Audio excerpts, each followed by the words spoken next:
ఇస్తాయి.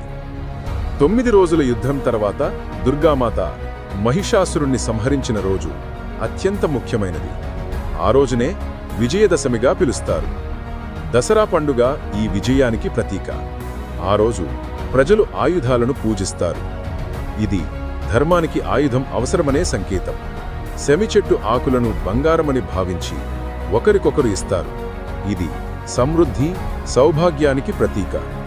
విజయదశమి రోజున సత్యం అసత్యంపై గెలుస్తుందని నమ్మకం. భక్తులు ఈ రోజున కొత్త పనులను ప్రారంభిస్తారు. దసరా ఆనందోత్సాహాలతో గడుపుతారు.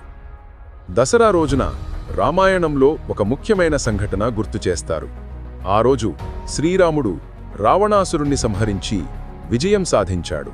అందుకే ఆ రోజు విజయదశమి అని పిలువబడింది.